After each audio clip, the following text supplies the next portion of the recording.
ঢাকা বরিশাল লঞ্চের অত্যাধুনিক সরঞ্জাম ব্যবহার জানেন না লঞ্চের চালক সহ অন্যান্য ক্রুরা।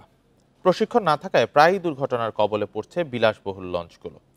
বারবার তাগিদ দিলেও প্রশিক্ষণের উদ্যোগ নেই সংশ্লিষ্ট কর্তৃপক্ষের।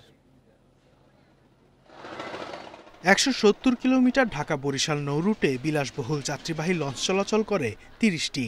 Radar, indicator, remote control, echo sounder, GPS ও ভিএইচএফ এর মতো আধুনিক যন্ত্রপাতি রয়েছে এসব লঞ্চে, যা নদীপথে দুর্ঘটনা কমাতে সহায়ক। তবে লঞ্চে থাকা এসব অত্যাধুনিক যন্ত্রপাতি ব্যবহারের দক্ষতা নেই চালক সুকানীদের। তাদের অভিযোগ, আধুনিক যন্ত্রপাতি ব্যবহারে প্রশিক্ষণ দেওয়ার কোনো উদ্যোগ নেয়নি বিএডব্লিউটিএ ও লঞ্চ মালিকরা। ফলে অব্যবহৃত থেকে যাচ্ছে বেশিরভাগই যন্ত্রপাতি। কোনো প্রশিক্ষণ আমাদের নেওয়া নাই। আমরা প্র্যাকটিক্যালে যতটুকু অভিজ্ঞতা অর্জন করছি ওই প্র্যাকটিক্যাল অনুযায়ী আমরা চালাচ্ছি। আমাদেরকে যে প্রশিক্ষণ যে একটা দেওয়াটা সরকারি ধরনের একটা প্রশিক্ষণ থাকবে সেটা কিন্তু এখন পর্যন্ত দেওয়া হয় নাই। আমি রাডার দিকে চালাই, কিন্তু সামনে হঠাৎ ঘন কুয়াশা পড়লে আরেকজনের রাডার নাই, সে দেখতে পায় না, তখন সে এটা একটা বিপদের সম্মুখীন হয়।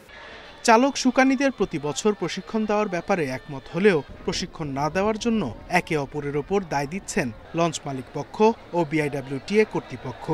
মালিক কর্তৃপক্ষ তো বড় ধরনের লঞ্চ সৃষ্টি করে, কিন্তু গভর্নমেন্টের কিছু নিয়ম নীতি আছে, সেই নিয়ম নীতি বা প্রশিক্ষণ বিআইডব্লিউটির মাধ্যমে প্রশিক্ষণ নিতে হয়। প্রতি বছরই একটা নির্ধারিত টাইমের মধ্যে তাদেরকে ট্রেনিং করাতে হবে। একবার ট্রেনিং করে ছেড়ে দিলাম, 5 বছর 10 বছর চললো, সেই নিয়মে এখন আর চলতেছে না। প্রতিটি লঞ্চের মাস্টারে কিন্তু সার্টিফিকেট রয়েছে।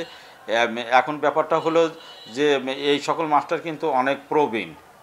এখন যারা নতুন ঢুকছে তারা অনেক কিছু আধুনিক জ্ঞান নিয়ে ঢুকছে। বরিশাল বিভাগে 2 শতাধিক চালক সুকানী অদক্ষ অবস্থায় বিলাসবহুল লঞ্চগুলো পরিচালনা করছেন। ফলে বৈরী আবহাওয়া ও কুয়াশার কারণে সবচেয়ে বেশি নৌ দুর্ঘটনা ঘটছে এই রুটে। Independent news.